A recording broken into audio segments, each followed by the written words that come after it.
I left my water upstairs. Top of the day, beautiful people.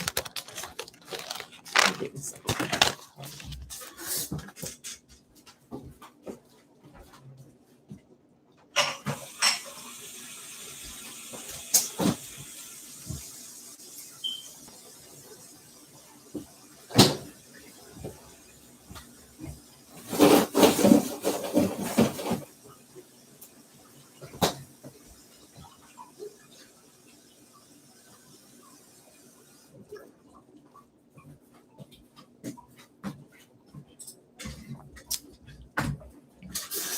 Slow shout.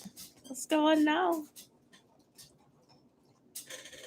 So you got the notification today. So you was probably just looking out. I saw your comment yesterday. I don't know if you saw my response. But yeah, YouTube and they shenanigans. I don't know what's going on. It is just doing some weird stuff. Unsubscribing people.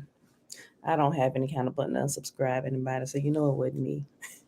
They deleting my comments or hiding them. Some videos got you can go and look, and it'll normally show you the number of comments under it. Says like 700 comments. None of my videos, well, I can't lie, 2 videos have that many comments under it.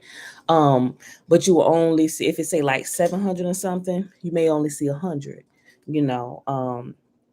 But so I'm not sure about them hidden ones. So either the people are deleting their own comments, or YouTube is deleting them, or it's violating something, they're hiding it or whatever, you know. But yeah, but I haven't deleted any. With the exception, I will say I have deleted one, and I blocked one person. And that's because they was plucking my last nerve. I was going to ignore them and leave them alone. Then they started calling me names and stuff, and I ain't having that in my class. You ain't got to come to my channel. Go somewhere else and do that. Right? You already know. So, but yeah, but for the most part, I let people be. They'll stay around for a while. And if it's not for them, they'll roll on. Right? Okay. What's this? All right, beautiful people. Happy Tuesday. It is December the 7th, 2021, day 321 of year 3 of reading through the books of the law and the prophets. And of the 3-year consecutive day count is day 989. Today, y'all, we are reading Proverbs 10, 11, and 12. And then we are going to read the rest of the true authorship of the New Testament for the second time. And we started on page 19. Yep, 19. And we'll go all the way to the end today. All right.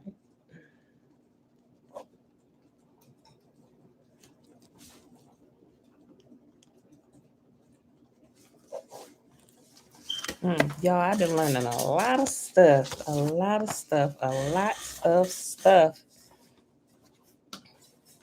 going to share with y'all. I'm trying to figure out a way how to tie it all in with everything, you know, and make sure it's pertinent to our daily reading while we get the scriptures down deep in our sha-na-na. Somebody don't know what sha-na-na is? It's another term I use for spirit. Okay, y'all, let me pull this up.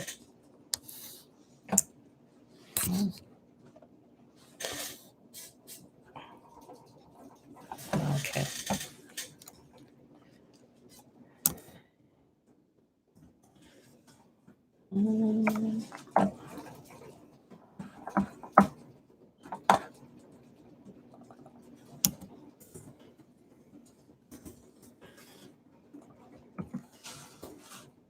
All right, y'all. So let's go to the Shema chapter and let's get this read today. It's a call for wholehearted commitment. Deuteronomy chapter 6. These are the commands, decrees, and regulations that Yahuwah, your God, commanded me to teach you. You must obey them in the land you are about to enter and occupy, and you and your children and grandchildren must fear Yahuwah, your God, as long as you live. If you obey all his decrees and commands, you will enjoy a long life. Listen closely, Israel, and be careful to obey. Then all will go well with you, and you will have many children, and the land flowing with milk and honey, just as Yahuwah, the God of your ancestors, promised you. Listen, O Israel, Yahuwah is our God, and he is one, alone. And you must love Yahuwah your God with all your heart, all your soul, and all your strength. And you must commit yourselves wholeheartedly to these commands that I am giving you today. Repeat them again and again to your children. Talk about them when you're at home and when you're on the road, when you're going to bed and when you're getting up. Tie them to your hands and wear them on your forehead as reminders. Write them on the doorposts of your house and on your gates. And Yahuwah, your God, will soon bring you into the land he swore to give you when he made a vow to your ancestors, Abraham, Isaac, and Jacob. It is a land with large, prosperous cities that you did not build. The houses will be richly stocked with goods you did not produce. You will draw water from cisterns you did not dig, and you will eat from vineyards and olive trees you did not plant. When you have eaten your fill in this land, be careful not to forget Yahuwah, who rescued you from slavery in the land of Egypt. You must fear Yahuwah your God and serve him. When you take an oath, you must use only his name. You must not worship any of the gods of the neighboring nations, for the Lord your God, who lives among you, is a jealous God. His anger will flare up against you, and he will wipe you from the face of the earth. You must not test Yahuwah your God as you did when you complained at Massa. You must diligently obey the commands of Yahuwah your God, all the laws and decrees he has given you. Do what is right and good in Yahuwah's sight, so all will go well with you. Then you will enter and occupy the good land that Yahuwah swore to give your ancestors. You will drive out all the enemies living in the land, just as Yahuwah said you would. In the future, your children will ask you, what is the meaning of these laws, decrees, and regulations that Yahuwah our God has commanded us to obey? Then you must tell them, we were Pharaoh's slaves in Egypt, but Yahuwah brought us out of Egypt with a strong hand. Yahuwah did miraculous signs and wonders before our eyes, dealing terrifying blows against Egypt, Pharaoh, and all his people. He brought us out of Egypt so he could give us this land he had sworn to give our ancestors. And Yahuwah, our God, commanded us to obey all these decrees, to fear him, so he can continue to bless us and preserve our lives as he has done to this day. For we will be counted as righteous when we obey all the commands of Yahuwah that he has given unto us. All right, beautiful people. So let's hop to our reading for today from the Holy Writ. Proverbs chapter 10,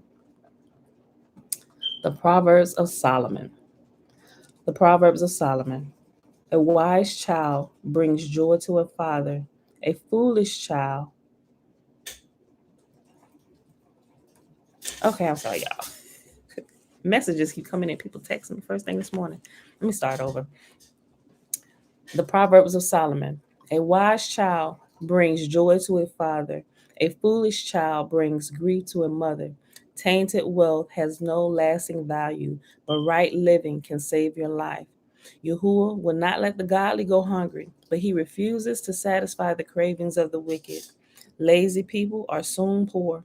Hard workers get rich. A wise youth harvests in the summer, but one who sleeps during harvest is a disgrace. The godly are showered with blessings. The words of the wicked conceal violent intentions. We have happy memories of the godly, but the name of a wicked person rots away. The wise are glad to be instructed, but babbling fools fall flat on their faces. People with integrity walk safely, but those who follow crooked paths will be exposed. People who wink at wrong cause trouble, but a bold reproof promotes peace. The words of the godly are a life giving fountain. The words of the wicked conceal violent intentions. Hatred stirs up quarrels, but love makes up for all offenses. Wise words come from the lips of people with understanding, but those lacking sense will be beaten with a rod. Wise people treasure knowledge, fool, but the babbling of a fool invites disaster. The wealth of the rich is in their fortress. Okay, I was making sure I was reading that right. The wealth of the rich is in their fortress. The poverty of the poor is their destruction. The earnings of the godly enhance their lives, but evil people squander their money on sin. People who accept discipline are on the pathway to life, but those who ignore correction will go astray. Hiding hatred makes you a liar. Slandering others makes you a fool. Too much talk leads to sin. Be sensible and keep your mouth shut. I love that verse. The words of the godly are like sterling silver. The heart of a fool is worthless. The words of the godly encourage many, but fools are destroyed for their lack of common sense. The blessings of Yahuwah makes a person rich, and he adds no sorrow with it. Doing wrong for fun, doing wrong is fun for a fool, but living wisely brings pleasure to the sensible. The fears of the wicked will be fulfilled. The hopes of the godly will be granted. When the storms of life come, the wicked are whirled away, but the godly have a lasting foundation. Lazy people irritate their employers, like vinegar to the teeth or smoke in their eyes. Fear of Yahuwah lengthens one's life, but the years of the wicked are cut short. The hope of the godly result in happiness, but the expectations of the wicked come to nothing. The way of Yahuwah is a stronghold to those with integrity, but it destroys the wicked. The godly will never be disturbed, but the wicked will be removed from the land. The mouth of the godly person gives wise advice, but the tongue that deceives will be cut off. The lips of the godly speak helpful words, but the mouth of the wicked speaks perverse words. Josiah, shalom. Mom, shalom. Who else here? I can't see it. Belinda Brown. Hey, Auntie. I saw your text come through, too. I got to go back and look at it. Proverbs chapter 11. Yahuwah detests the use of honest scales, but he delights in accurate weights. Pride leads to disgrace, but with humility comes wisdom. Honesty guides good people. Dishonesty destroys treacherous people. Riches won't help on the day of judgment, but right living can save you from death. The godly are directed by honesty. The wicked fall beneath their load of sin. The godliness of good people rescues them. The ambition of the treacherous traps them. When the wicked die, their hopes die with them, for they rely on their own feeble strength. The godly are rescued from trouble, and it falls on the wicked instead. With their words, the godless destroy their friends, but knowledge will rescue the righteous. The whole city celebrates when the godly succeed. They shout for joy when the wicked die. Upright citizens are good for a city and make it prosper, but the talk of the wicked tears it apart. It is foolish to belittle one's neighbor. A sensible person keeps quiet. A gossip goes around telling secrets, but those who are trustworthy can keep a confidence. Without wise leadership, a nation falls. There is safety in having many advisors. There's danger in putting up security for a stranger's debt. It's safer not to guarantee another person's debt. I mean, don't go sign for nobody. You'll find yourself in some trouble if they decide they don't want to pay their debt and they want to go start hiding from the repo man, trying to hold on to it. And they coming after you for the money somebody else owe. Stay away from it, people. We want to co-sign for our children.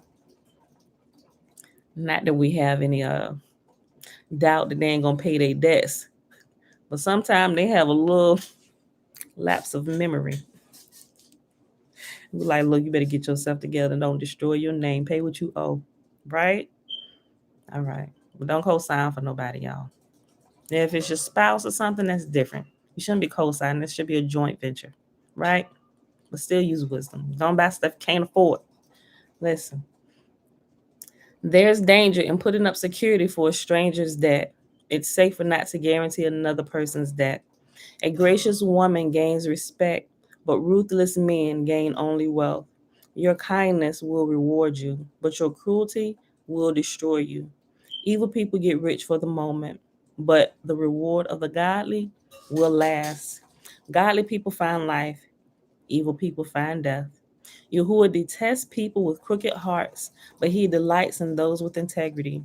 Evil people will surely be punished, but the children of the godly will go free.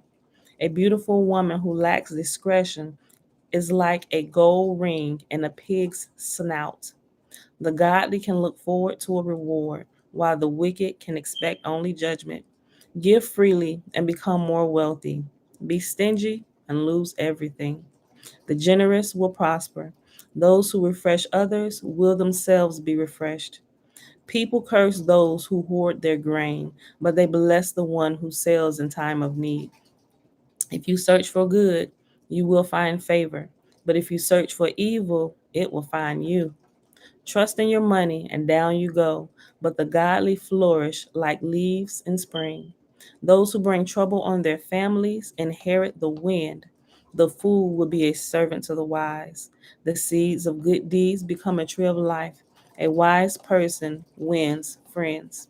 If the righteous are rewarded here on earth, what will happen to the wicked sinners?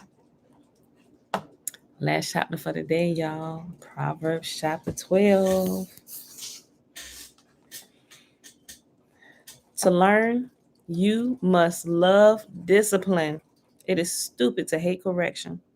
Yahuwah approves of those who are good, but he condemns those who plan wickedness. Wickedness never brings stability, but the godly have deep roots. A worthy wife is a crown for her husband, but a disgraceful woman is like a cancer in his bones. Don't be a disgraceful woman, women. I read it again. A worthy wife is a crown for her husband, but a graceful woman is like a cancer. I'm sorry, I read that wrong. Did I say graceful or disgraceful? Let me go back again. A worthy wife is a crown for her husband, but a disgraceful woman is like cancer in his bones. The plans of the godly are just. The advice of the wicked is treacherous. The words of the wicked are like a murderous ambush, but the words of the godly save lives. The wicked die and disappear, but the family of the godly stands firm. A sensible person wins admiration, but a warped mind is despised. Better to be an ordinary person with a servant than to be self important but have no food. Every time I read it, I think about people who be riding around in very expensive cars, Mercedes, and they can be depending on what class you get, and BMWs and stuff, and some of these other classy vehicles, riding around, and they ain't got but $2 to put in their gas tank, bruh. What sense does that make? Your priorities are all screwed up, right? And I ain't talking about maybe just, you know, you had a short week or something, but like all the time, you put like $2 in your gas tank, or you got this beautiful vehicle and you live in the hood. Your priorities is all chopped and screwed. Okay. That's it. I'll go back. It's just every time I read it, I think about people that do that. A sensible person wins admiration, but a warped mind is despised. Better to be an ordinary person with a servant than to be self important but have no food. The godly care for their animals, but the wicked are always cruel. A hard worker has plenty of food, but a person who chases fantasies has no sense. Thieves are jealous of each other's loot, but the godly are well rooted and bear their own fruit. The wicked are trapped by their own words, but the godly escape such trouble. Wise words bring many benefits, and hard work brings reward. Fools think their own way is right, but the wise listen to others. A fool is quick tempered, but a wise person stays calm when insulted. Like I gave like a little example today about the person that I did block when I was talking to Slow Show. I was saying I don't block too many people. I just kind of let it ride, right? I ignore you. I could went back and forth with them. Don't you call me this? And that. I ain't got time for all that, right? A fool is quick tempered, but a wise person stays calm when insulted. Block. And an honest witness tells the truth. A false witness tells lies. Some people make cutting remarks, but the words of the wise bring healing. Truthful words will stand the test of time, but lies are soon exposed. Deceit fills the hearts that are plotting evil. Joy fills the hearts that are planning peace. No harm comes to the godly, but the wicked have their fill of trouble.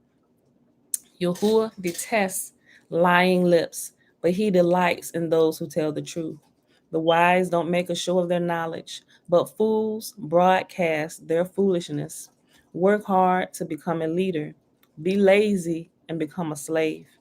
Worry weighs a person down. An encouraging word chills a person up.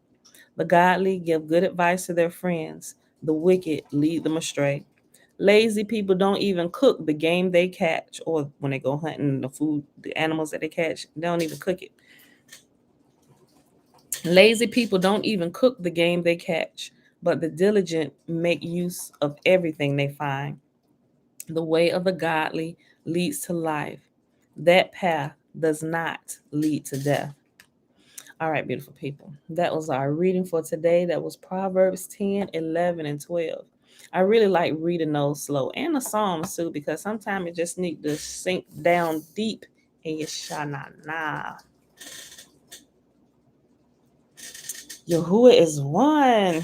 Shalom. Let the great spirit of Yahuwah bless you. Can we please ask, what is your view on couples which decide not to marry and have kids? Well, personally, I think that's their own choice. I really do. If you ask me my opinion, that's my opinion. Now, as personally for my life, I've been married 20 years. So that's explanation enough on what I believe. But I'm not saying that it can't work if couples don't decide to get married, because there are reasons people get married. I mean, well, there are reasons people get married, but there are reasons that people decide not to get married, like legally, and have paperwork documented and still decide to stay together and have children, right? And I've learned those are a multitude of things, right? And some people, because of benefits that they may lose if they get married, that's a reason why. It's a lot of reasons. But for somebody that don't have anything that's going to be taken away from them, and they just decide, we just don't want to get married, like in the court of a law, in the court of the law, and just be together and have kids like a common law marriage. Okay. I mean, that's your business. I want to say this. I don't want not saying that you guys are, but don't I got to be careful with my words. I'm not saying that is the way you should go,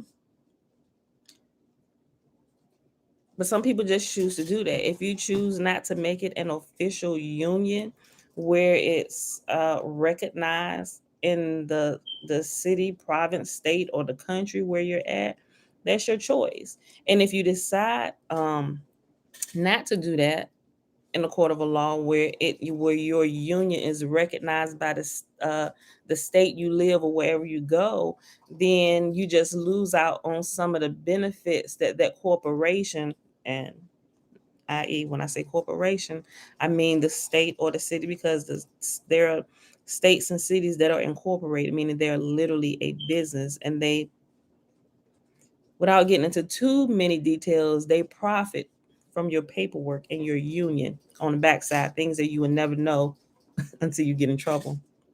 And then then the employer needs to deal with their employees who are cutting up and acting a fool, and they're gonna sit you before the judge, right? Without getting into too many details about that. And I think y'all are in the UK, so you may not quite understand that because we're here in America. But I think it happens the same way in other countries, if I'm not mistaken. I know for certain it does here in the United States and every single state here. But I'm not against it. But those are my personal views. I'm not against it, but there are some benefits if you live in certain places by actually having the paperwork for that, i.e. taxes, right? Some people don't care about taxes, but if you're a citizen of the United States, then that's one thing that's certain, that you're going to be paying, whether you're an employee or an employer, is taxes, right? And you get some breaks for being married, and you can have that paperwork. But if not, there's just certain things you can't take advantage of, and they're going to tax you more. You're going to pay more taxes, so that's a conversation that can go either way. Some people feel like, oh, you better get married, you committing sin. Against who, really? The state that you live, or the country where you live? Granted, you should follow the laws of the land. You want to be in peace and harmony with everybody. But, it's your choice. Even the IRS, if you're not married, there are just certain ways that you can't file your taxes. You need to file them honestly and truly based on your status. And it shouldn't be a lie. So if you choose to live that way, then file your taxes that way and pay more taxes to the man, right? That's my view on couples who decide not to marry and have kids. I think it's a further step in commitment to one another if you do.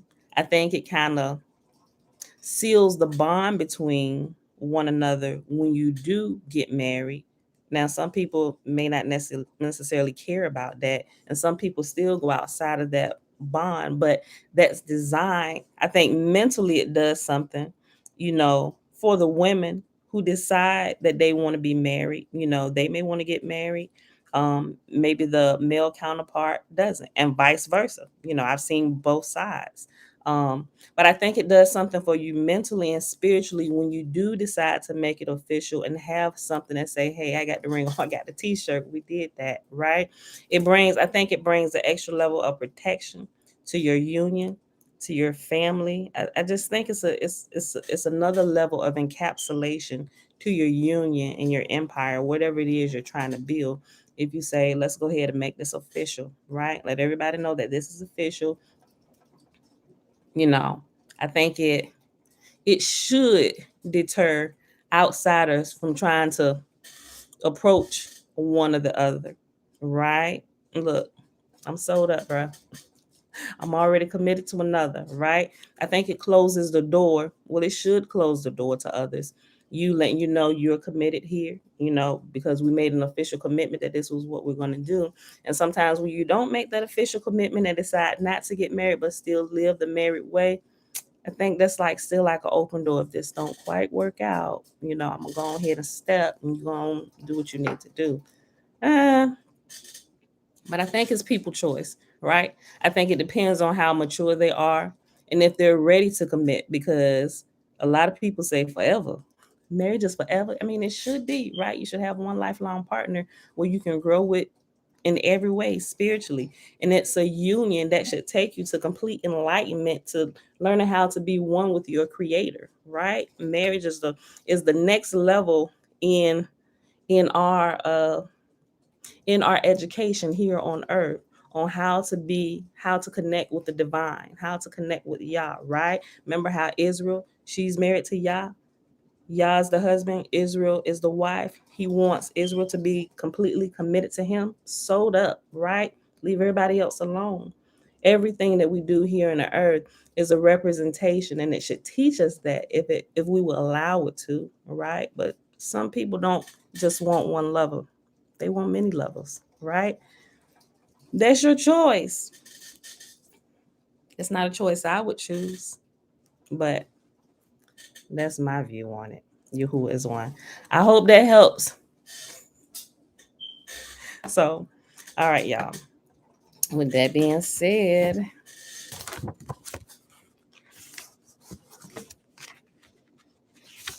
let's go back to our reading. The true authorship of the New Testament. Y'all, we're gonna be finishing this today. Where we at? We at 30 minutes. So let me get reading. All right, yeah, we definitely gonna finish this today. All right, y'all. So we pause on the middle of the page, on page 19. The proof that Josephus was really Calpurnius Piso. Quote, for nothing is hidden except to be revealed, nor has anything been secret but that it should come to light. End quote. And that's found in Mark chapter 22.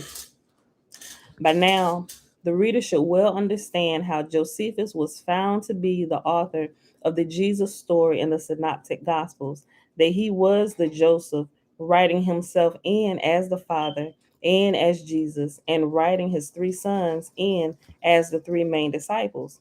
And because Josephus was not born until the year 37 CE, the effect was to prove Jesus a fictional alter ego of Josephus.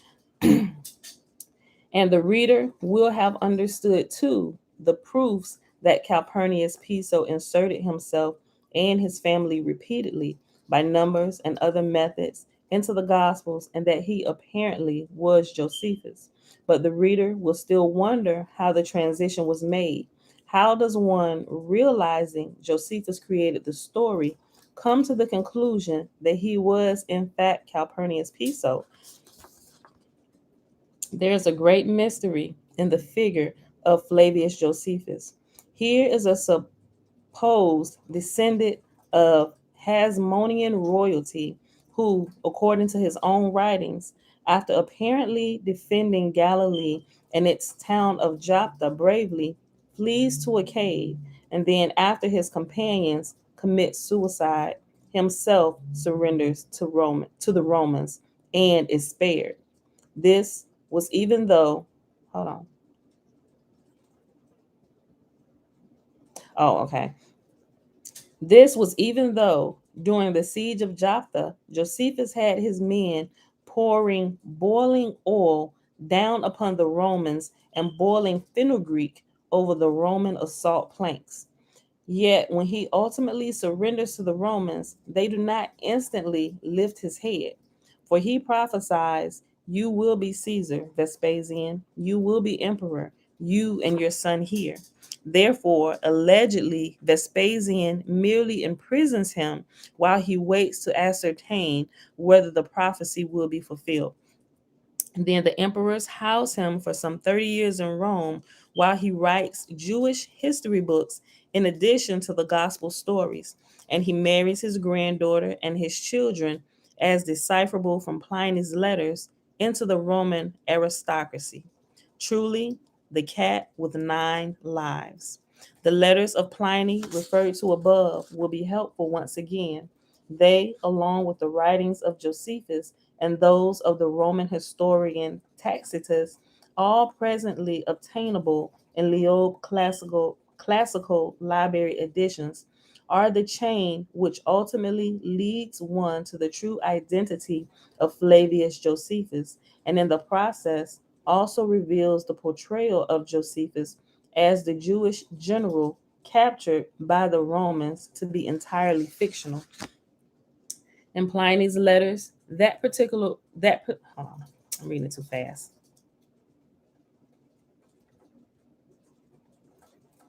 Okay. In Pliny's letters, that particular one of the various identities of Josephus, in which he is Pliny's wife's grandfather, is Calpurnius Fabatus. And soon we find the name of Calpurnius again. In Josephus's The Jewish War, he inserted himself as Cestius Gallus when he was the Roman general who provoked the Jewish revolt, for he saw himself as Gallus, the priest or midwife of the new God he was creating. Jesus, hold on. I said it like it wasn't the end of the sentence. Hold on, let me read that again. For he saw himself as Gallus, the priest or midwife of the new God he was creating, Jesus. Soon in the Jewish war, Cestius Gallus has an assistant, Cassinius Gallus, commander of the 12th Legion, but he is still Gallus, that is, Josephus. Then Caesianus Paetus, appears as governor of Syria, but because he is still Sayenius, he is still Josephus. Moreover, the name Paetus seems familiar. It had appeared in the writings of the Roman historian Tacitus as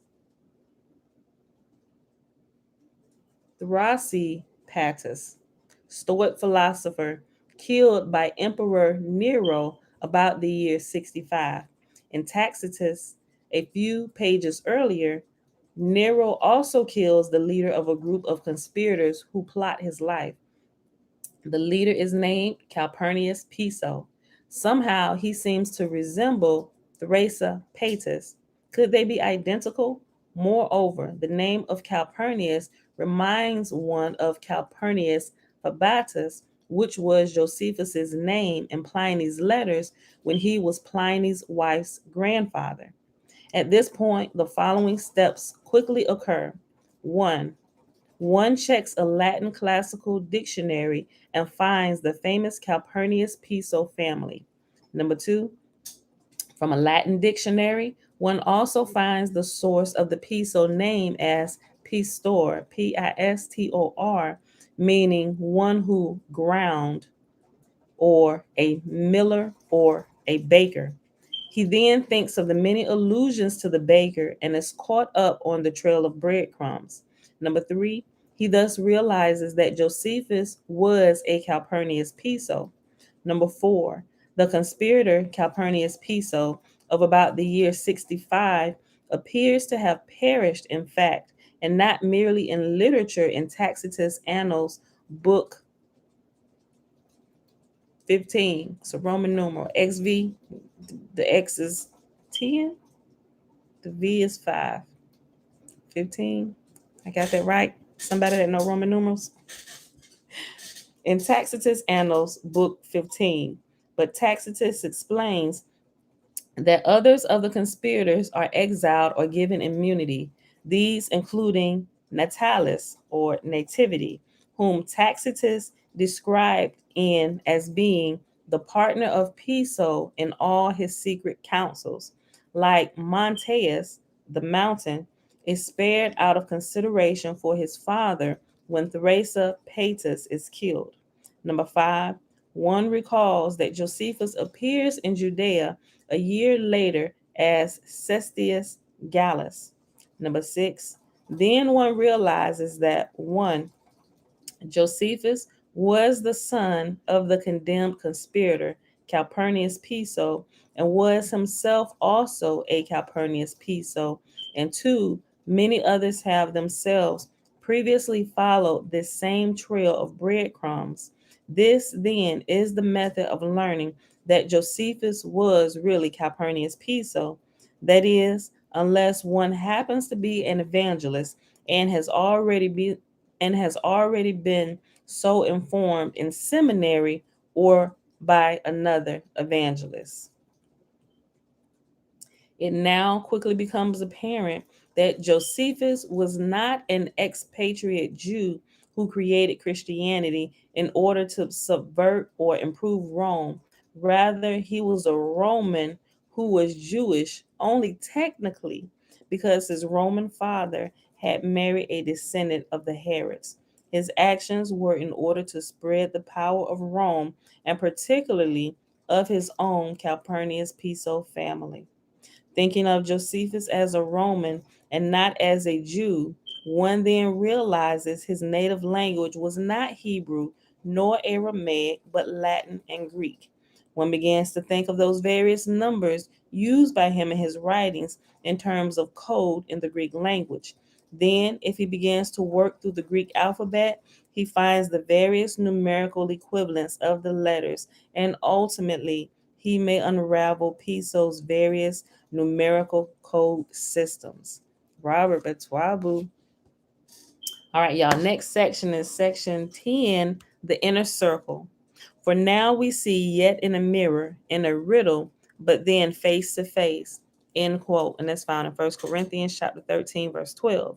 This knowledge has always been the plaything of the non-Jewish intellectual theological, and political establishments of the world, who have always used it for population control. Yet still today, almost no Jews know anything about this subject, nor that our ancestors' coded responses to Piso's creation are scattered all through our ancient writings and ritual.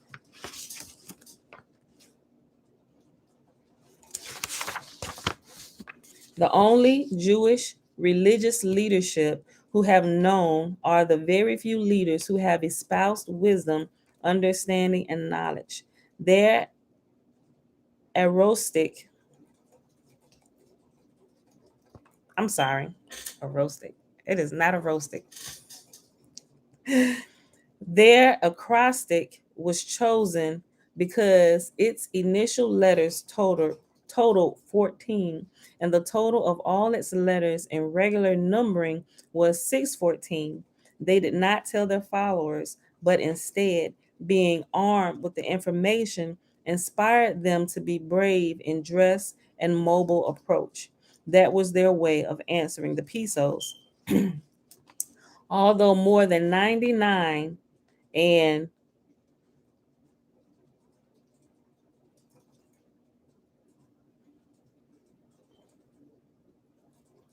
okay, although more than 99 and 44 of 100% of us Jews know nothing of all this, we think we know.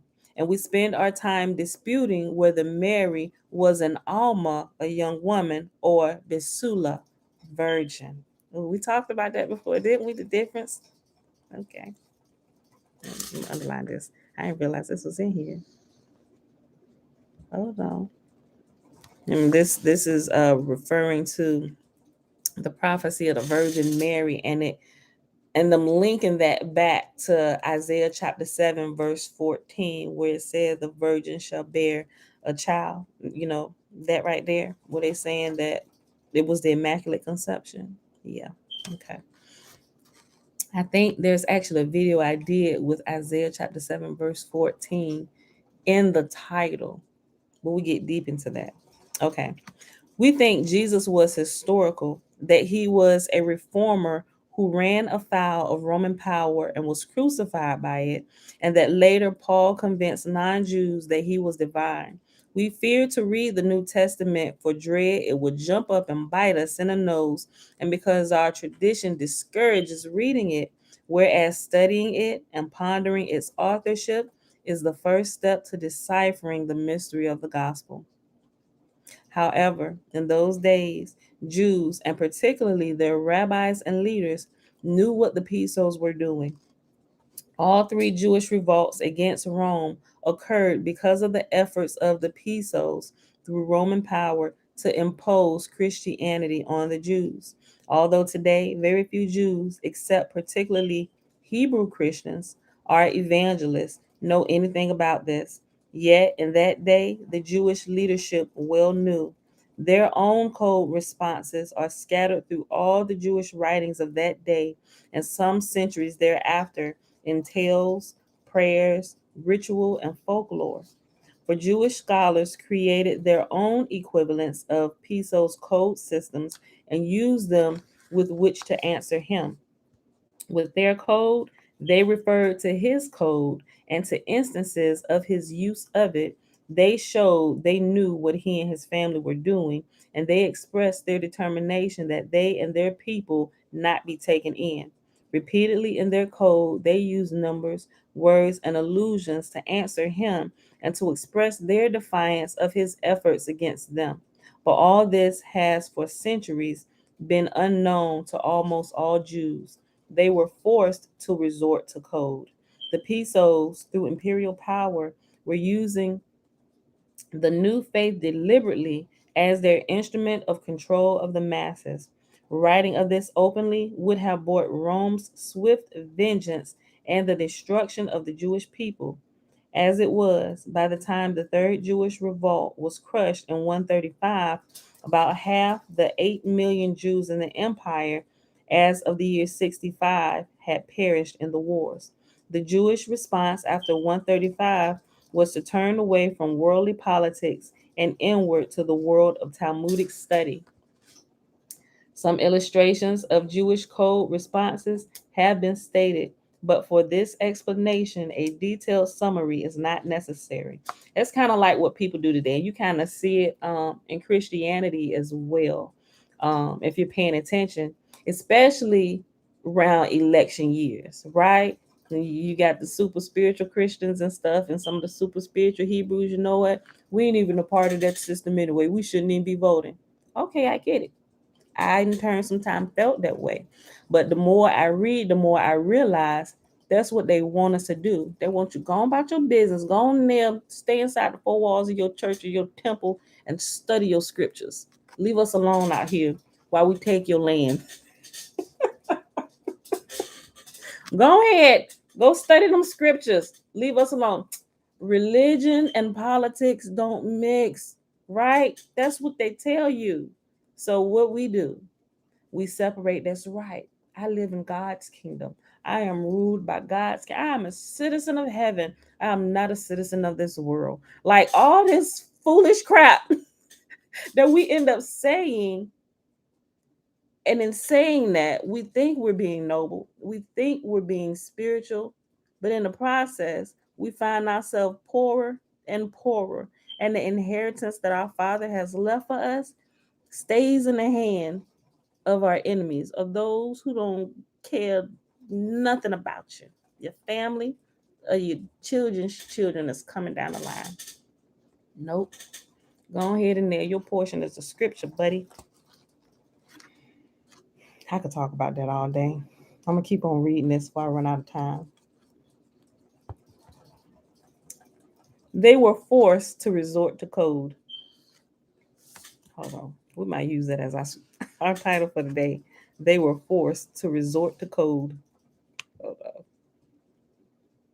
I'm gonna leave y'all alone today. They were forced to resort to code. The Pisos, through imperial power, were using the new faith deliberately as their instrument of control of the masses. Writing of this openly would have brought Rome's swift vengeance and the destruction of the Jewish people. As it was, by the time the Third Jewish Revolt was crushed in 135, about half the 8 million Jews in the empire as of the year 65 had perished in the war. The Jewish response after 135 was to turn away from worldly politics and inward to the world of Talmudic study. Some illustrations of Jewish code responses have been stated, but for this explanation, a detailed summary is not necessary. For the proof in the writings of the Pisos and the other non Jewish writers, then, and likewise since, should be amply sufficient. Many pages could be spent detailing the great numbers of writers who have used the Pisos, numbers, and other inner circle allusions since the first century. A few examples will suffice, and it's given some, and they're in quotes. Okay, first, I want to make one thing perfectly clear. My first day in office was a perfect day. It is far beyond our poor power to add or to detract. 7 years ago, that is 87. It should be noted that it was, in fact, then 87 years since the Declaration of Independence, but this speech is the only one of Lincoln's speeches which he started with a number: 14 Stations of the Cross, 14-point peace plan, 16 ton, and what do you get? When you were sweet 16, the power of positive thinking, possibly thinking, Sherlock, and the doughboys of World War I became the G.I. Joes of World War II, long before St. Patrick's father had been given the name Calpurnius. Hugo Gernsback, the father of modern science fiction, and those who in fact coined the term, wrote the story in 1911. He entitled it Ralph 124C 41 Plus and subtitled it A Romance of the Year 2660. There were originally 14 Wizard of Oz books. Later, there were 40. A. Conan Doyle wrote 56 Sherlock Holmes stories plus 4 short novels of Holmes' adventures. The total was 60. recently, an ubiquitous clergyman politician denigrated the Holocaust by alleging that 60 million blacks were exterminated during the era of slavery. And we all know a famous evangelist who claimed they had visions from the Lord at the age 14 or 16.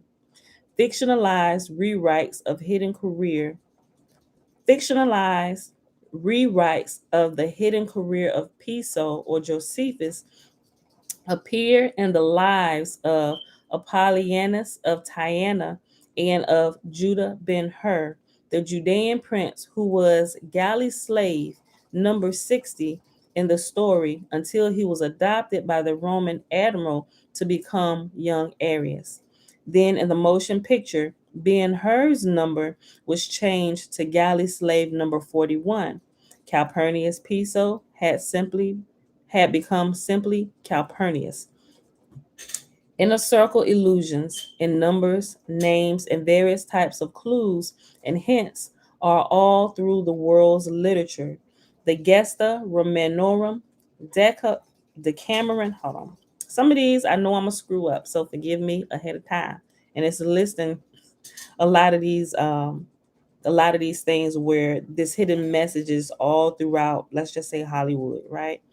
The Gesta Romanorum, Decameron, Shakespeare, Cervantes, Rebellious, Tolstoy, Milton, Tennyson, Thackeray, Stevenson, Poe, Burns, Browning, Noyes, Pinocchio, Peter Pan, Tolkien, ad infinitum. What is that?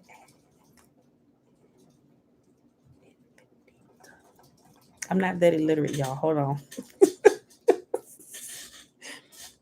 Ad infinitum.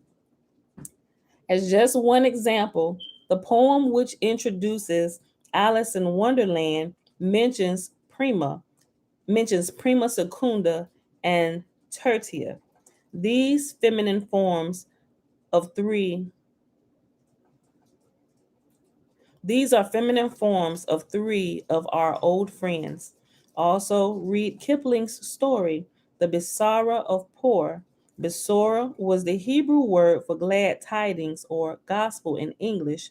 Poor was an allusion to Mr. Poor or Pur, P-U-R. Sherlock Holmes' very last words to Watson in the very last story were, "Someday the true story may be told." Long before The Merchant of Venice, Shakespeare prophesied, Act 2, Scene 2, truth will come to light. In the end, truth will win. In the end, truth will out. And gradually, the truth is spreading. Today, inner circle members and other illusions appear not only in books and stories, but also in motion pictures, television, advertising, and news articles. The inner circle continues to inexorably, the inner circle continues inexorably to expand. It was Piso himself who made possible all this deciphering and all the resulting allusions to his secret work. The New Testament can be unraveled only because of Piso's clues. In addition to being a mass murderer and the greatest writer and fabricator who ever lived, I give the devil his due, as did his son Julius in Revelation chapter 13, verse 18. Piso was the world's greatest egoist. He could not resist piling clue after clue and code system after code system into the New Testament. He also repeatedly mocked his own work. In Acts chapter 13, verse 6, the total being 19, he and Justice inserted a false prophet named Bar Jesus, son of Jesus, i.e., Justice. In 2 Corinthians chapter 12, verse 16, Justice, writing as Paul, boasted that he was crafty and took the believers in by deceit. This knowledge was not intended for the average person, but only for those somehow privileged to be members of this inner circle. In C.S. Lewis's The Inner Ring, which appears in his book, The Weight of Glory, he wrote, quote, "But your genuine inner ring exists for exclusion. There'd be no fun if there were no outsiders. The invisible line would have no meaning unless most people were on the wrong side of it. Exclusion is no accident. It is the essence. End quote. Piso's system and later variations of it by means of new holy books such as the Quran, Das Kapital, Mein Kampf, the Book of Mormon, with its additional created lineage of the tribe of Joseph. Should we get into that or should we not get into that? Because it's a whole group of people out here now. Turn to the Book of Mormon. I ain't mentioned it, but I seen the foolishness.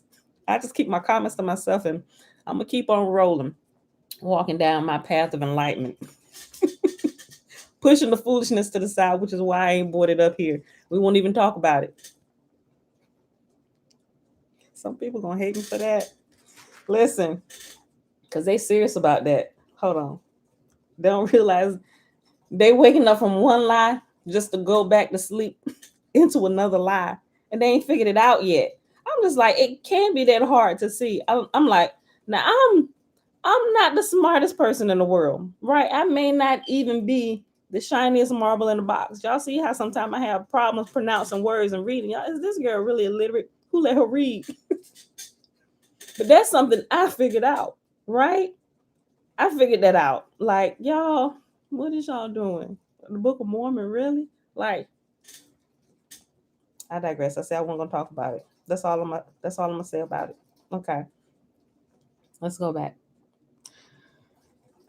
Piso's system and later variations of it by means of new holy books such as the Quran, Das Kapital, Mein Kampf, the Book of Mormon, with its additional created lineage of the tribe of Joseph. It's talking about the Book of Mormon and its created lineage. Joy, blindly following, right?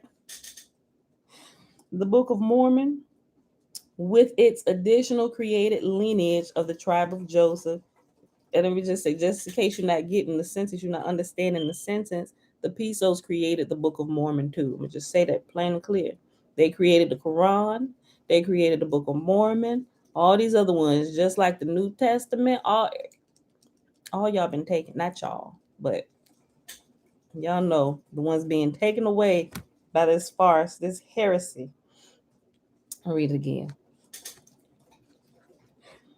Piso's system and later variations of it by means of new holy books such as the Quran, Das Kapital, Mein Kampf, and let me spell that out. Das Kapital, DAS, next word is CAPITAL. The next one is Mein Kampf, MEIN. The next word is KAMPF, just in case you wanted to look it up. Das Kapital, Mein Kampf, the Book of Mormon, with its additional created lineage of the tribe of Joseph, has always been the ideal method with which to control people. With which to control people. With which to control people. Piso, his family, and friends were Stoics until they created Christianity and changed into the church fathers. Stoics believe that people are motivated by and controllable through fear and hope.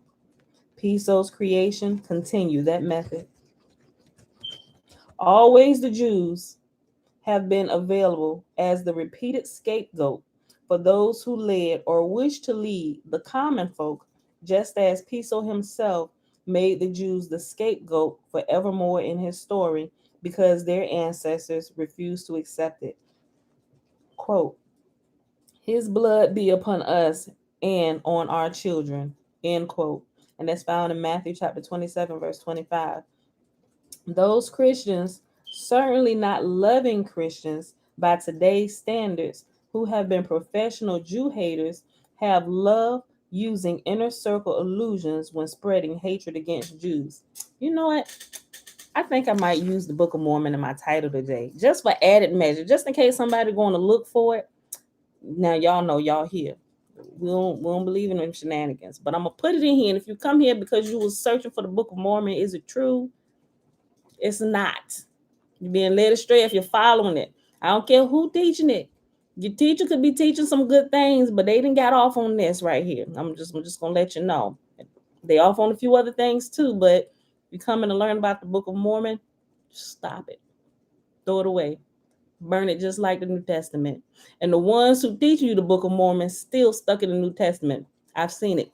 They just changing all the words to Hebrew words. Burn them both.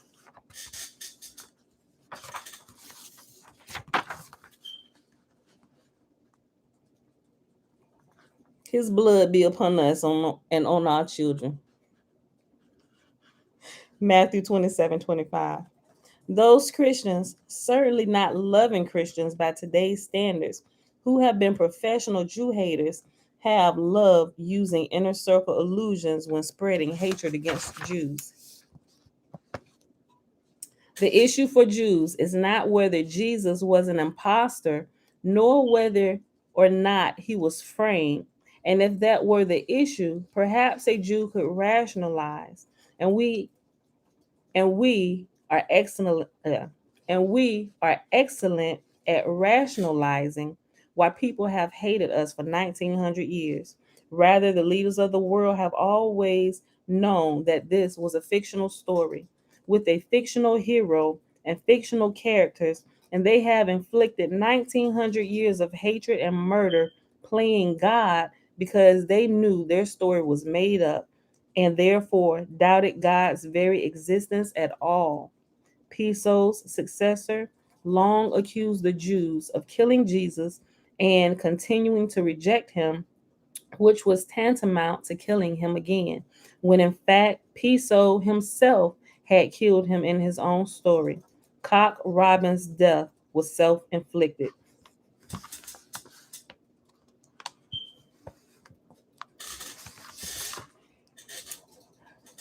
On to the myth of what is this word to say decide, but it don't make sense. I'm gonna keep reading. Hold on, this is what I'm gonna do. Pause one second, y'all. Let me look this up before I say this and sound retarded. Hold on. Pause. I think it say this, but I don't know if it's a typo. Let me just type it in. Every time I see a word now, I think about pseudonym. Hold on. In the video yesterday, pseudonym. Okay.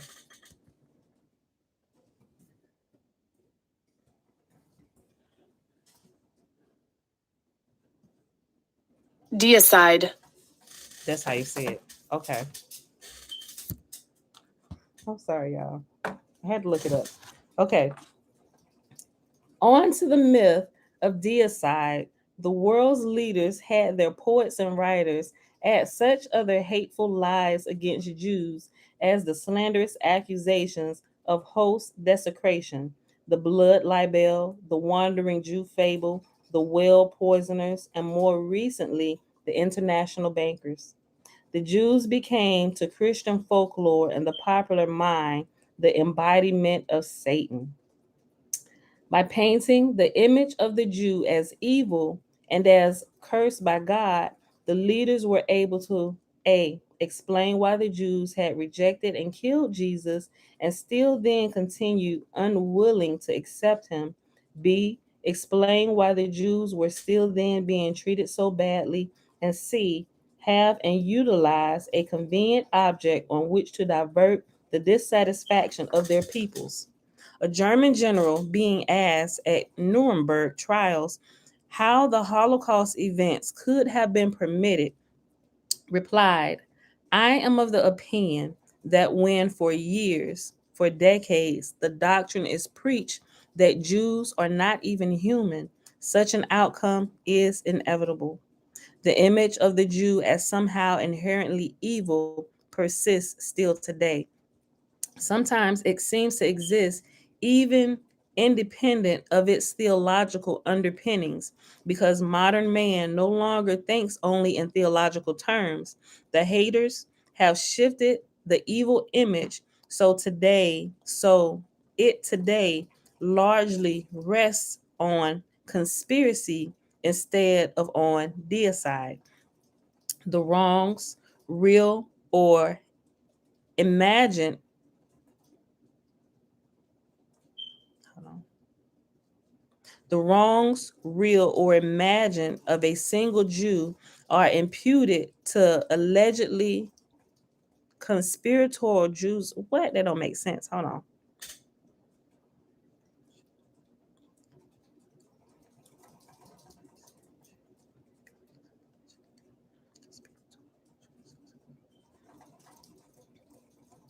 Oh, okay. The wrongs, real or imagined, of a single Jew are imputed to allegedly conspiratorial Jews as a group. The concentration, the concentration camp guards the SS who murdered Jews wore belt buckles which announced God is with us and attended mass on Sunday, and when they died, they were buried under crosses. Hitler had attended a Catholic school. Years later, he would claim he was doing the church's work against the Jews. Nor has a single Nazi murderer, and even Hitler, ever been excommunicated. But no one thinks to blame all the Christians or the Catholics for the Holocaust, nor should they do so. On the other hand, Karl Marx was converted by his father to Christianity at the age of 6, was raised and schooled as a Christian, and grew up to write vile things against Jews. Yet, because he had been born a Jew, Jews as a group have been blamed for Karl Marx and for communism. The Jews as a group have been slandered as international communists, as international bankers, and recently as international Zionists. In the fictional protocols of Zion, see above, the Jews were falsely accused of scheming to subvert and control the world. In fact, it was Piso and his successors who had themselves succeeded in that scheme for 1900 years. Jews struggled to prevent a reoccurrence of genocide. This time, the Jews of the state of Israel at the hands of the Arabs, recently renamed Palestinians. For that, they are accused of dual loyalties. Let me see. Okay, I'm gonna finish reading this and then we're gonna be done. All right. And that'll be the end of it. And it has a bunch of footnotes. Okay. In fact, it is the Piso's successors who have always exercised dual loyalties: one, to their great secret, and two, to the continuation of their power through it. Hatred and suspicion of Jews still infect popular thinking everywhere. To escape from it, some Jews flee to the supposed idealistic movements of others, some to assimilation, some even to self hate. They are oblivious to the great secret which supports the hostile climate.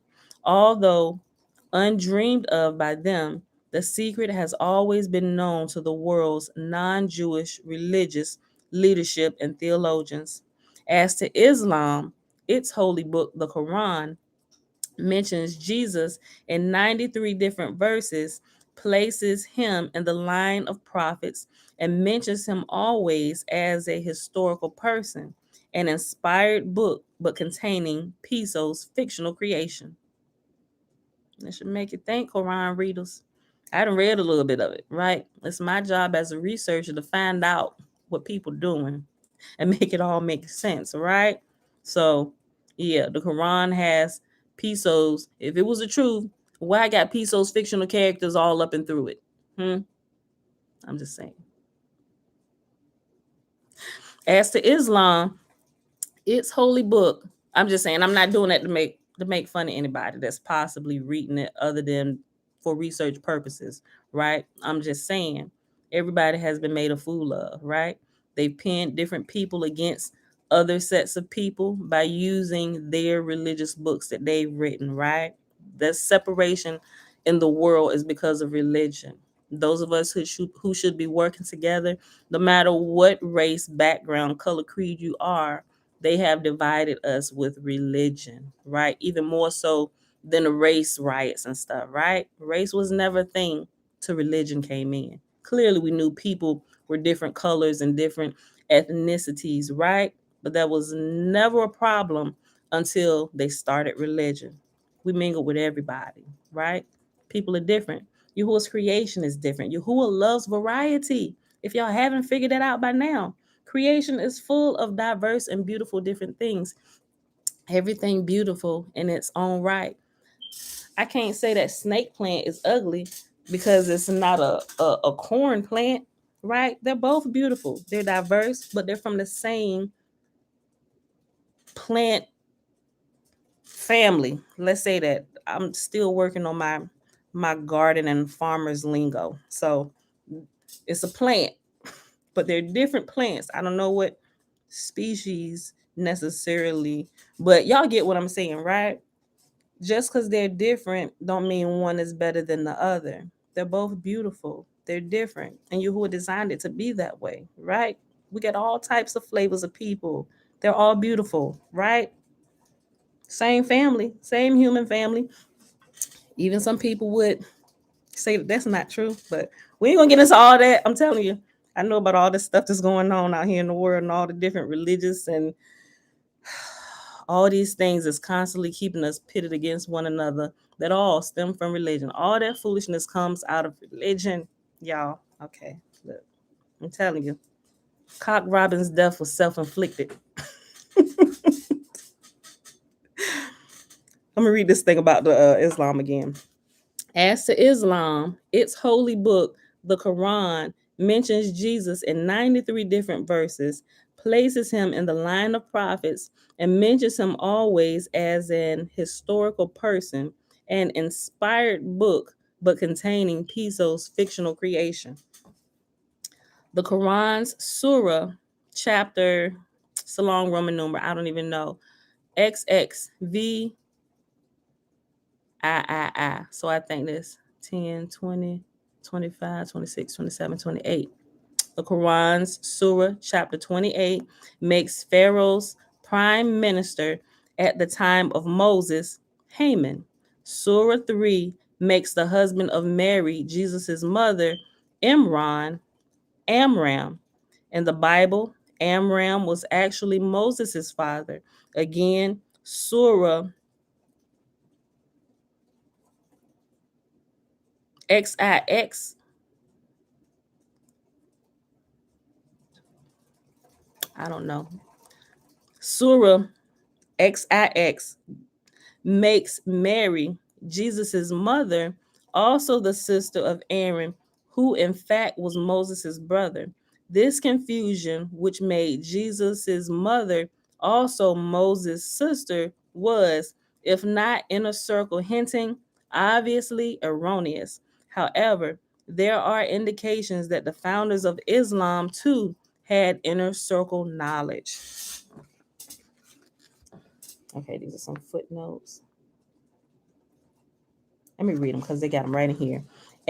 There are 114 chapters in the Quran because 100 is KP and 14 equals 60, which is Calpurnius Piso. B. Muhammad flies to heaven from a bridge upon a fabulous animal described either as a winged mare or as an ass.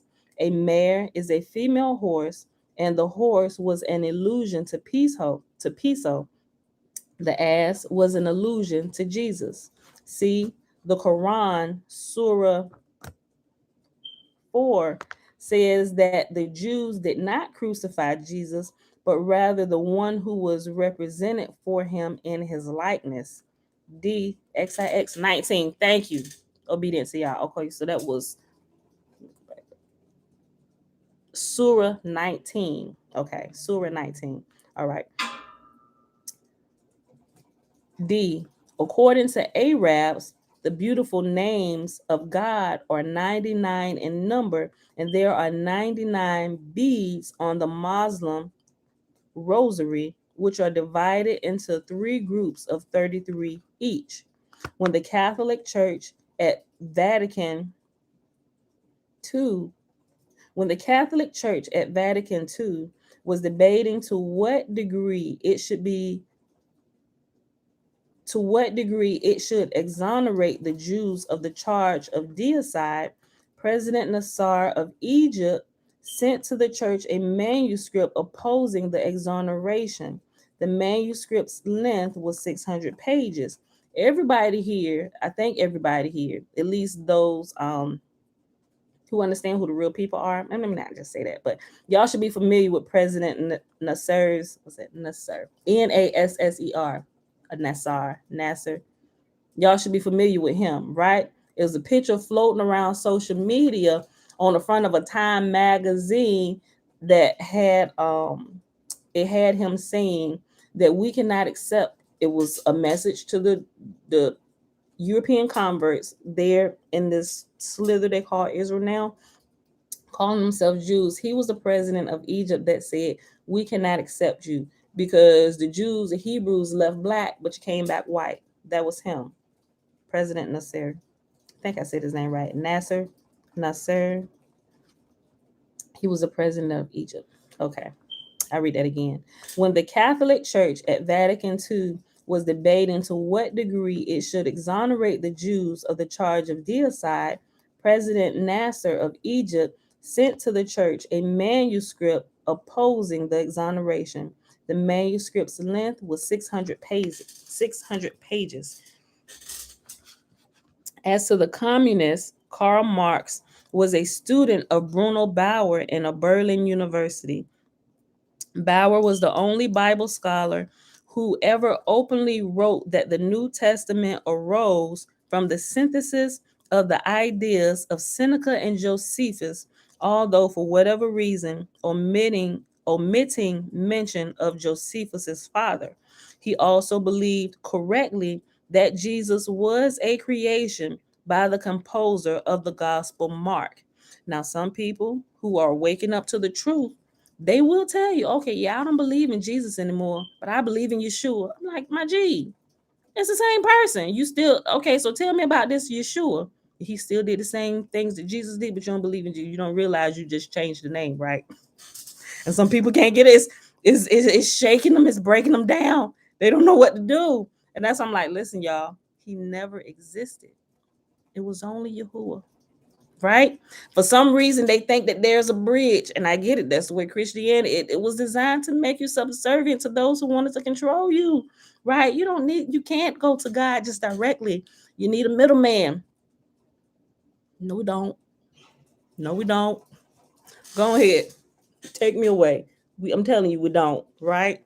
Look, Joy, I'm telling you, I was sick for days. Matter of fact, I was sick for weeks. Right?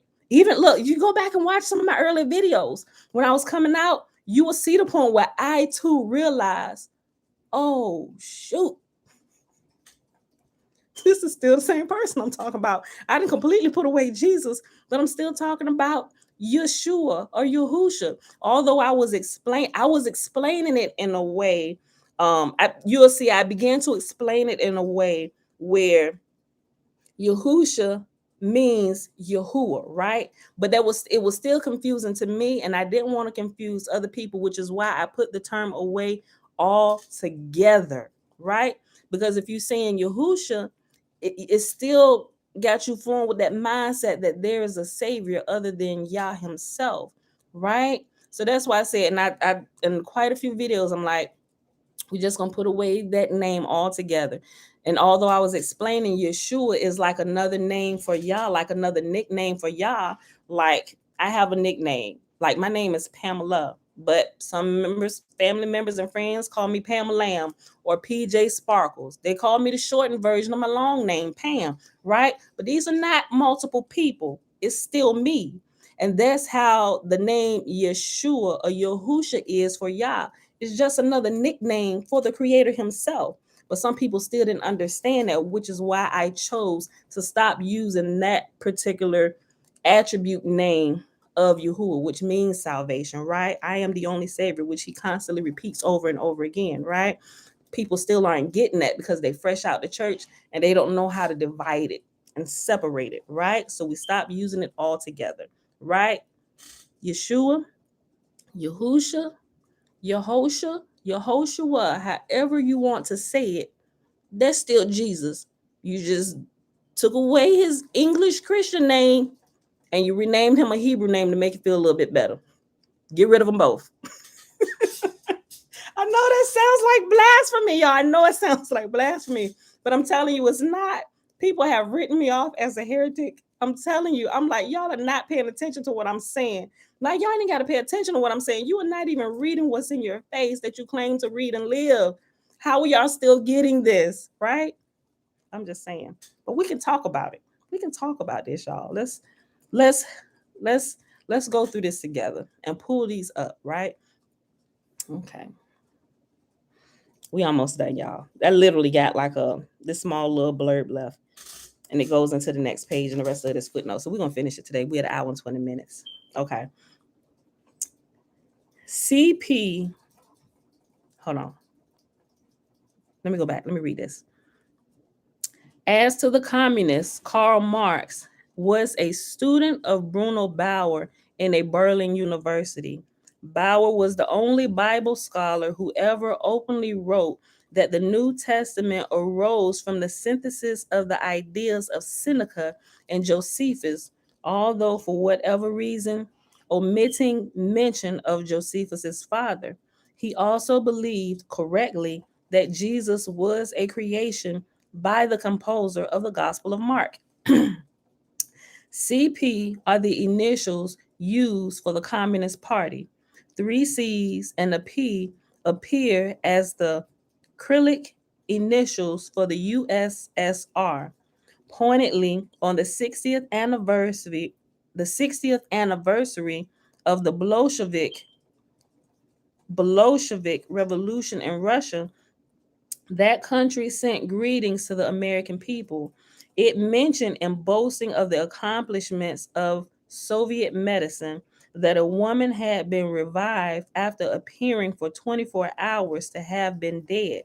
Today, some of our Jewish brethren who were formerly atheists have found Jesus, and they too have gone into the evangelism business.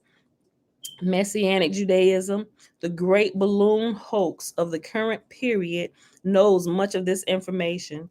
Jews are being lured from their own religion by people for money and the ego because the enticers do not believe, as Piso himself did not believe, in God. Otherwise, they could not peddle what they know is not true.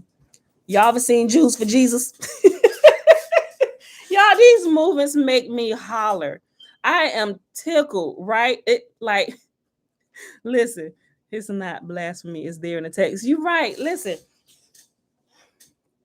guys, these new movements, and this is the Jews for Jesus is not a new movement, but I'm just like, the more I understand this, the more I'm just like, how dumb can we be? Right? The story that they give to you, right, about the Jews and who they're supposed to be, now to up their game one more, now they're preaching to the Jews the same garbage that they've been preaching to other people that they have now labeled Christians and Christianity. Now they're preaching to the Jews because what do they want to do? They want to they want to they want to purify their ranks, so to speak. They want to get the hoi polley or the ignorant folk amongst the Jews out from them and put them over here with Christians. And thus, the movement Jews for Jesus was born. It should have been called Dumb and Dumber. I'm not making fun of them, but this is so funny to me now that I understand this. I'm like, oh my gosh. And I'm laughing because I used to be there. I used to support Jews for Jesus. I laugh at myself because I'm like, oh my gosh. Oh my gosh. And it's another way to pad the pockets even more. We need more money. Yeah, let's do this. Okay. Y'all, this is. Oh, let me hurry up and finish this. Today, some of our Jewish brethren who were formerly atheists have found Jesus, and they too have gone into the evangelism business. Messianic Judaism, the great balloon hoax of the current period, knows much of this information. Jews being lured from their own religion by people for money and ego, And because the enticers do not believe, as Piso himself did not believe in God, otherwise they could not peddle what they know is not true. Of course, nothing contained therein, nothing contained herein or nor herewith questions the religious belief nor sincerity expressed by any person or group whomsoever. Hey, babe. Needless to say, you should be careful with this information, for the world does indeed need Jesus, that is, the Christian Bible and belief therein, until that far day when mankind shall have progressed to a higher level of conduct than anything in the foreseeable future, until all the sons of Bosar or Besora will call upon God's name. And he said they're gonna probably need it to keep them in line, right? To kind of keep them until everybody comes to the realization that there is one God alone, right? Let them have it to them. It'll it'll keep them until they wake up, right? Listen, Piso himself teased that there is nothing covered that will not be revealed and hidden that will not be known. Matthew chapter 10, verse 26. Perhaps he was thinking of those verses actually, perhaps he was thinking of those verses actually intended as prophecies and which appear in the Hebrew scriptures, the only Bible, right? And he put in parentheses that the Hebrew scriptures are the only Bible. Quote, O Lord, my strength and my fortress and my refuge in the day of affliction, the nations shall come unto thee from the ends of the earth and shall say, surely our fathers have inherited lies, vanity, and things therein where there is no profit. Shall a man make gods unto himself, and they are no gods? Jeremiah chapter 16, verses 19 through 20. Thus saith Yahuwah, in those days it shall come to pass that 10 men out of all the languages of the nations shall take hold of the skirt of him that is a Jew, saying, we will go with you, for we have heard that God is with you. Zechariah chapter 8, verse 23. And the sons of the stranger that join themselves to Yahuwah to serve him and to love the name of Yahuwah, even them will I bring to my holy mountain and make them joyful in my house of prayer. For my house shall be called a house of prayer for all nations. Isaiah chapter 56, verse 6 through 7. So what he was saying was maybe this is good for the world, right? Until humanity has developed far enough to where they realize that there is only one creator and they decide to return to him and understand him and know him and love him. Maybe they need this until all humanity is at that point where they all can walk in unison and say, oh yeah, you are one, right? We at that time now, y'all. This is the day. Last little section, and we are done with this book. This is 11. The truth makes us free. It is not incumbent upon you to finish the work, yet you are not free to desist from it. End quote. And that's from Perky Avoth 2.21. I'm going to have to look it up myself. Since Piso's day, each few centuries have seen repeated holocausts against Jews, and herein possibly lies a meaning from the recent Holocaust. Jews can only be free of Piso's story and of the anti-Semitism it has fostered when they acquire positive perception, insight into the creation of Christianity. Only with that knowledge can they effectively struggle against attempts to eliminate them physically by holocaust or spiritually by craftiness and guile. 2 Corinthians chapter 12, verse 16. The Chazal totaled the commandments at 613. They were willing to use 600 inconspicuous, hold on. They were willing to use 600 inconspicuously as a part of the total, but they openly used the number 13 in order to show their deliberate rejection of 14 and of Piso, whom it represented. Commitment to Jewish survival has recently been wisely urged as the answer to the recent Holocaust and the 614th commandment. But in addition, when Jews know and remember why this and all the other Holocausts occurred, will this truth, in the words of John chapter 8, verse 32, in fact, make them free of Piso's story. And that, my beautiful people, is the reading for today. That is the end of this book. The rest of it, we actually read during the first reading, which is simply the footnotes, right? The footnotes. So throughout the entire reading, it has numbers, small numbers and references. Beside a lot of the words. I didn't call out those references while I was reading, because the first time through we actually read those references. So if you want to hear those references, you can go back to the last video of the first time we read it, and I'll put the link in the video, but if I sit here and read it, it's just going to sound like a bunch of non-related sentences put together, because it's giving you references from throughout the book when we were reading where to go to get more on this particular thing, right? So I'm not going to read through it again, but you can order it right now. They got it back in stock where it's printing. So if you want to have a copy, like I said, it's like $10. Go get it. I ain't getting paid for none of this, right? But I so enjoy reading it to you for those who can't purchase it, right? For whatever reason. All right, beautiful people. It is December the 7th, 2021, Tuesday, day 321 of year 3 of reading through the books of the law and the prophets. And of the 3-year consecutive day count, day 989. We read Proverbs 10, 11, and 12. And we read the rest of the true authorship of the New Testament. All right, beautiful people. Let's go. She just went back upstairs too. Let's go ahead and do the blessing. I don't want to scream in y'all ears.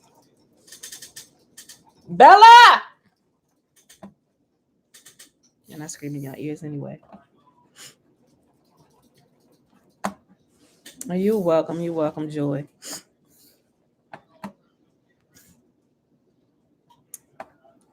Blessing.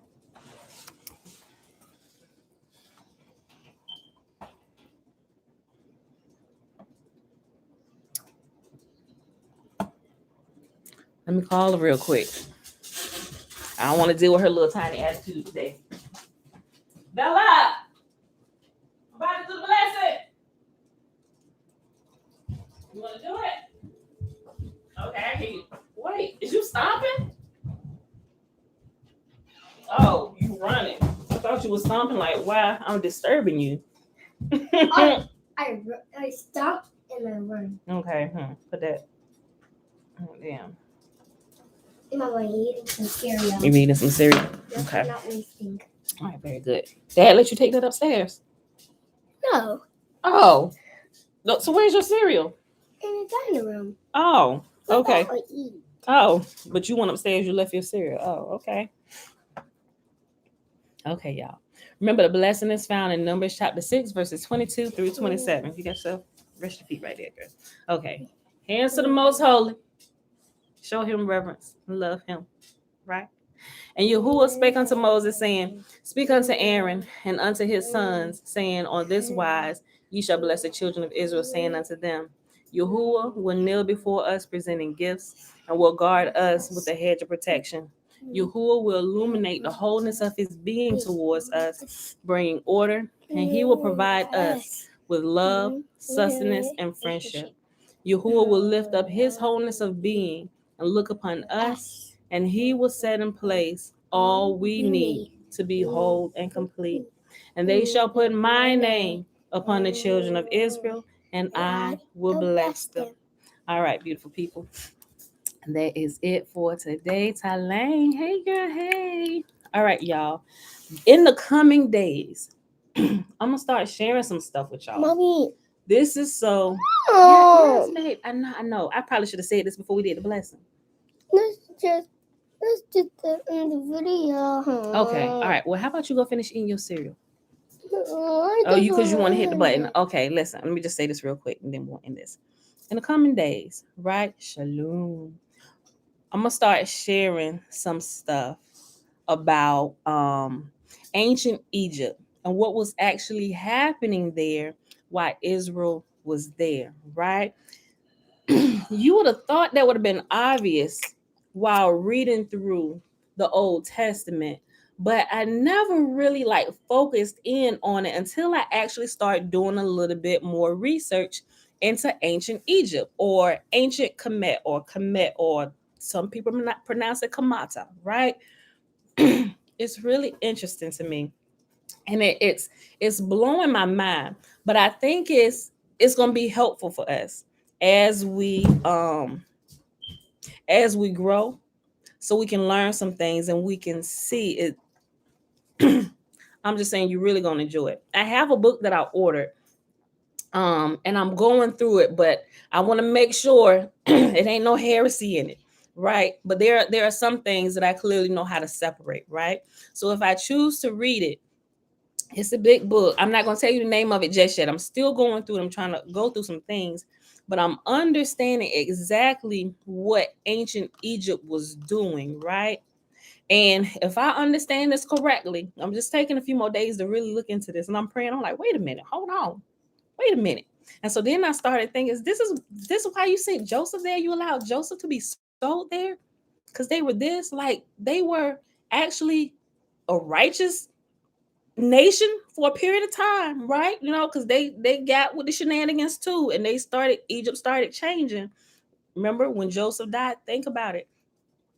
Pharaoh accepted Joseph in. Granted, all the things that Joseph had to go through, but for the most part, ancient Egypt was they were, and this might sound a little foreign to our ears simply because we're only taught about Egypt from the time Yahuwah brings them out, because at that point, Egypt had changed. Leadership had changed. And also what was beginning to happen with their priests, and they also had priestess, it began to change. I'm like, holy crap.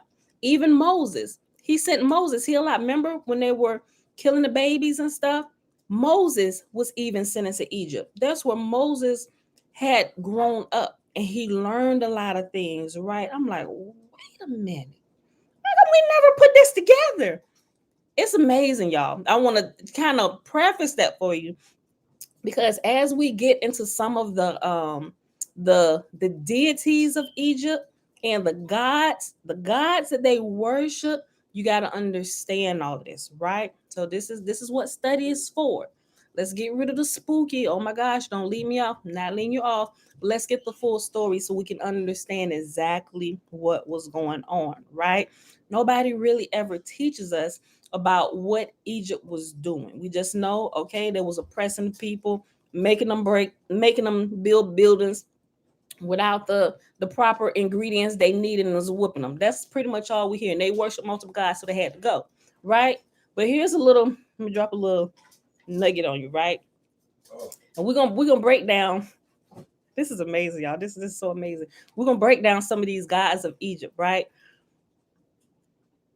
Remember how when Moses came and he said, y'all said, let my people go, right? Mind you, they Egypt could have been destroyed for a multitude of things after that. Their community changed and it wasn't so righteous anymore. Because remember, Egypt was the power of the world. Yahuwah's hand was on Egypt, right? Think about it. The Egyptians, if you got to understand who the real Egyptians were, they were the powerhouses of the world. They traded with the entire world, right? Yahuwah blessed them because they were a righteous nation, right? Not only were they righteous, but they honor Yah in such a way that they didn't defile nature, right? Which is one of the issues that they had with Israel, right? Israel was doing a lot of pagan things that Egypt, we would think, how we were taught, we would think Egypt is more pagan than Israel, when in fact Israel was being a little bit more pagan than Egypt was, because Israel, remember how when they came in and Pharaoh told Joseph, he said, give them the land of Goshen. They can put them over there. It's the best portion of the land. They can do whatever they do over there. But remember when Yahuwah said, when Moses said to Pharaoh, he said, let us go out to the wilderness to worship Yah, because let us go, but let us take our livestock too. He said, no, you go worship your God, but leave your livestock here.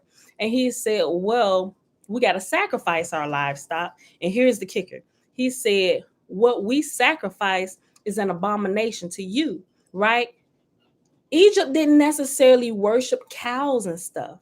They treated everything as sacred. Egypt was a plant-based community nation. They didn't eat meat. They didn't kill the animals because they were one with the creator, and they said everything was sacred. It was the respect that they had against nature and all of y'all's creation, where they said that's an abomination. Do not slaughter the animals. Israel was like, we gonna slaughter animals. We about to have a cookout, my G. Because you're going to kill us if we do this here in your land. We know you don't like to kill the animals, so let us go out here and be bloody and nasty and eat the meat. Y'all want to share this with y'all so bad. But anyway, that's just a little preview. Just a preview. Yes, obedient to Yah. The Most High did promise to redeem and bless Egypt as well. We're going to start bringing out a lot of this stuff about Egypt and why Yahuwah always sent his people into Egypt. Egypt was a safe place for Israel because Egypt was probably the only nation in the world at that time who was not defiling everything. They literally, even their priests, like I said, they had priests, not just men, but they also had priestess, which were women who were also holy, right? And did you know, and I've learned this by looking at some of the hieroglyphs and learning about the hieroglyphic things. If you look at them, they have the different gods with the different head wraps. They all pretty, well, not all of them. It's just different. You have bodies and they have heads of lions or different types of head dresses. And the women, it seemed like they had like a bowl on their head, like with the sun in between. And they carried the ankh. The ankh represent eternal life, but not eternal life like the Christian world teaches it. It's an eternal life, an understanding that life is sacred and life is eternal, right? Life is an extension of the life giver, right? So that's why you will see the statues and the hieroglyphs holding the ankh, right? They have a proper understanding of what the ankh is, to where in Christianity and other places they turn you against all of these things. But ancient Kemet or Kamata, they were actually a holy people. Y'all, this is freaking blowing my mind. I'm like, I gotta tell them, we gotta read through this together. It's giving so many references of things, and then I go back and double check it with the scriptures. I'm like, man, Israel, what was y'all doing? I would have made y'all leave the animals here. Y'all going out there and do that. Leave the animals alone. Let them live, right? It's warm my mind. Which gives further proof to me that Yahuwah said, I never required you to slaughter animals, right? I never required you to slaughter animals. I simply wanted you to do what was right, right? Remember, oh no, then Israel had their priesthood. Remember, I told y'all, it's like, y'all, something about these sacrifices not quite seeming right. And you got the men and stuff. And Israel separated the women from the men. And so the men went full on doing what they wanted to do. They shut out the women from being priestess, right? To where in Egypt, there was a balance between both the sexes. They honored the women just like they honored the men. And they said, we know that you are an extension of the great creator, right? What do they call them? There was a couple of different cultures called God or Yah, different things. Like we transition from God to Yah, different ones call them the great spirit. Just different things, right? And they called him the netter. And everything that comes from the netter is Neturu, right? So they looked at everything as coming from the creator as pure and holy, and we honor it as such. So just like men can be holy and set apart to Yah, women can too. Yah or the great spirit or the great netter will use women just like he will use the men, because the man and a woman together represents the oneness of the great netter, right? The great creator. The man and a woman is a complete picture when they come together of the unity, the oneness of our creator, who took the best portions of himself and began to divide it within nature. So everything that comes out of the netter is neturu, or everything that comes out of the creator is his creation.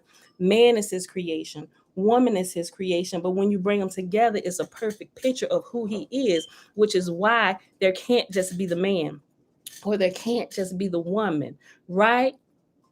They come together and make the perfect picture. It's a perfect example to all of creation on this is how it should be, right? You hear some people referring to God as Father, some people referring to God as Mother. In all actuality, without getting into fights, you both are correct, but you both are missing a part, right? Yahuwah is both together. He is one. And we see the separation down here when he's trying to get us to see everything that has been separated is really one, and it all comes out of him, right? I am Father, I am Mother, I am one. I am teaching you that by taking the best part of me and dividing it up and letting you guys learn and grow and put the puzzle, the picture back together to understand that everything comes out of me, male, female, light, darkness, good, evil. I am one. Y'all, we are living in a real puzzle. This is like a video game. And each level of spiritual attainment and growth is like we make it to the next level of the game. Y'all just get so excited. I really want to share all this with y'all, but we gotta go. I love y'all. And that's the end of the video today. To the baby, come press the button. That's just a little bit. I'm so excited about this, y'all.